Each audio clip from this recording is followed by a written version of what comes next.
Hello दोस्तों, कैसे हैं आप सब। उम्मीद करता हूँ आप सभी लोग बढ़िया होंगे और आप लोग अपने अपने एग्जाम की तैयारी काफ़ी अच्छी तरीके से कर रहे होंगे। तो आप लोगों का अभी एसएससी सीएचएसएल का एग्जाम होगा और इस वीडियो में हम लोग बात करने वाले हैं एसएससी सीएचएसएल के मेरे खुद के सेल्फ गिवन एनालिसिस के बारे में। एक आखिरकार मेरा सीएचएसएल का एग्जाम कैसा रहा, क्या कोई दिक्कतें परेशानी आई और क्या कैसा कैसा एग्जाम का पैटर्न रहा है इस बार का। ठीक है, इस बारे में हम लोग बात करने वाले हैं। ठीक है, चलो। तो बात करें अगर, देखो सबसे पहले अगर मैं बात करता हूँ तो सेंटर की, देखो सबसे पहले हम लोग बात करते हैं सेंटर की। तो देखो सेंटर के बारे में अगर मैं बात करूँ तो मेरा जो एग्जाम था वो आगरा में था।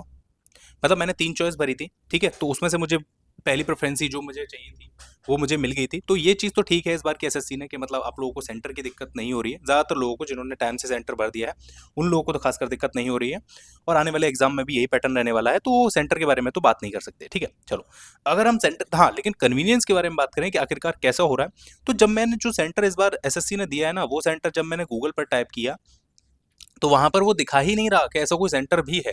मतलब जैसे अगर आप लोग बात करें पहले जो टीसीएस के सेंटर हुआ करते थे, तो उनको अगर आप लोग गूगल पे डालोगे तो वो एक जगह दिखा देता था कि इस जगह पर सेंटर है, लेकिन इसका सेंटर ही नहीं दिखा रहा। मतलब वो क्या जगह थी मुझे नहीं पता, उसके पास उसका वो एक शायद स्कूल था कोई, लेकिन वो लैब में कन्वर्ट कर दिया, क्या कर दिया मुझे नहीं समझ में आया क्योंकि वो गूगल पर नहीं दिखा रहा था। जस्ट बिकॉज़ मैं नेटिव हूँ, मतलब मैं आगरा में ही रहता हूँ, तो मुझे पता है वो जगह कहाँ है, कैसे, जो मतलब गूगल मैप के हिसाब से आस-पास की जगह देख के मैं वहाँ पर पहुँच गया। लेकिन अगर किसी का बाहर से सेंटर डाला है तो उसे ढूँढना बड़ा मुश्किल हो जाएगा क्योंकि वो यहाँ के लिए यूज़ टू नहीं होगा। तो एसएससी को इस चीज़ के ऊपर थोड़ा-सा ध्यान देने की ज़रूरत है। ठीक है, बात करते हैं अब, देखो सेंटर की बात हो गई। देखो लेकिन सेंटर में अब बात करते हैं स्टाफ के ऊपर। देखो स्टाफ, मुझे मैं पर्सनली बताऊं, मुझे नहीं लगा कि वो पूरी तरीके से, या छोड़ो किसी भी तरीके से ट्रेंड है। देखो वहां पर ना एक लिस्ट लगाई जाती है कि इस रोल नंबर से इस रोल नंबर तक ये लो बच्चे जो है ना वो इस रूम नंबर में या लैब में बैठेंगे। ठीक है, तो मैंने जब वो वहां पर नीचे जो लिस्ट लगी हुई थी ना उसमें जब मैंने देखा तो मेरे रोल नंबर के हिसाब से मेरे को लैब 4 नंबर की लैब थी ना वो अलॉट की गई थी। ठीक है, लेकिन जब हम लोग ऊपर पहुंचे जहां लैब्स थी, तो वहां पर क्या था कि 4 नंबर वाली पे ना बहुत ज्यादा भीड़ लगी हुई थी और वहां का सर्वर ना डाउन चल रहा था, सर्वर स्लो चल रहा था।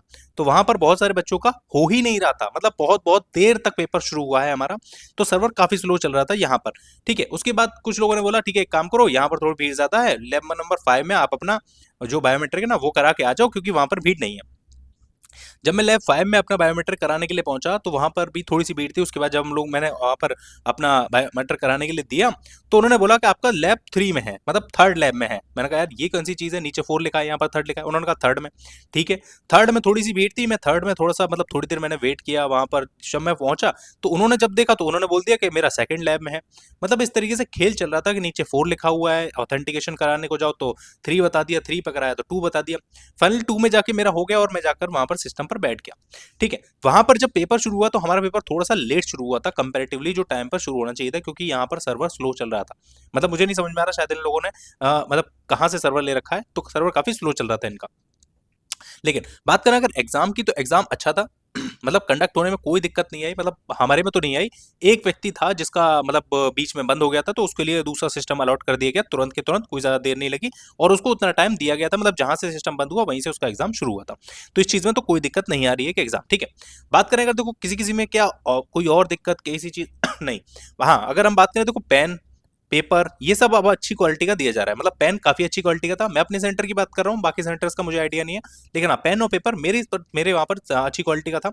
स्टाफ की अगर हम बात करें तो स्टाफ जो था ना बीच में काफी ज्यादा एक दूसरे के साथ चिट चैट कर रहा था, जिसके लिए हम में से कई सारे कैंडिडेट ऐसे थे जिन्हें हमें टोकना पड़ा कि भाई प्लीज बातचीत मत करो, हमें यहाँ पर फोकस करने दो, हमारा एग्जाम है।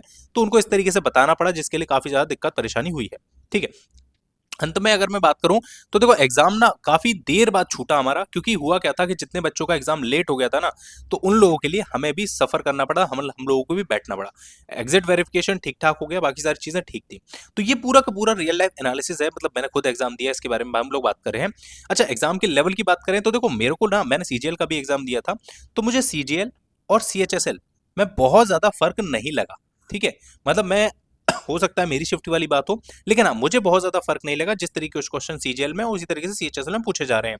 स्टेटमेंट बेस्ड क्वेश्चन भी आ रहे हैं, जो लोगों को डाउट हो रहा है कि आ रहे हैं नहीं आ रहे, स्टेटमेंट बेस्ड क्वेश्चन भी आ रहे हैं। हो सकता है आपकी शिफ्ट में ना आए, लेकिन हाँ आ रहे हैं, ये चीज कंफर्म है। ठीक है, अच्छा बात करूं मैं, देखो इसके लेवल की, तो देखो कोई फर्क मुझे नहीं लगा, लेकिन हो सकता है आप लोगों के में हो शायद फ़र्क या आप लोगों को लगे फ़र्क, लेकिन मुझे तो पर्सनली कोई फ़र्क नहीं लगा कि सीजीएल का पेपर में कोई मतलब डेप्थ में या वो चीज़ें थी या सीएचएसएल में डेप्थ में नहीं थी या वो चीज़ें थी, तो उस तरीके से कोई ज़्यादा फ़र्क है नहीं। बहरहाल एक चीज़ है, आप लोगों को ना प्रैक्टिस ज़रूर करनी है और आप लोगों को जिन चीज़ों को जो चीज़ आपको आती है वो पहले अटेम्प्ट करें।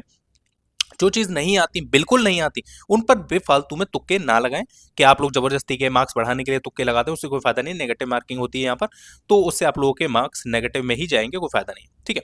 बाकी देखो इसके अलावा आई होप आप लोगों को ये वीडियो पसंद आई होगी। अगर आप लोगों को कोई भी इससे रिलेटेड कोई डाउट है, आप लोगों के एग्ज़ाम से रिलेटेड या किसी रिलेटेड, तो आप लोग नीचे कमेंट करके ज़रूर बताइएगा। हम लोग उसके बारे में भी वीडियो बना देंगे वरना मैं आप लोगों को कमेंट में भी रिप्लाई कर दूँगा। Thank you so much for watching. मिलते हैं नेक्स्ट वीडियो में। Till then bye bye, take care.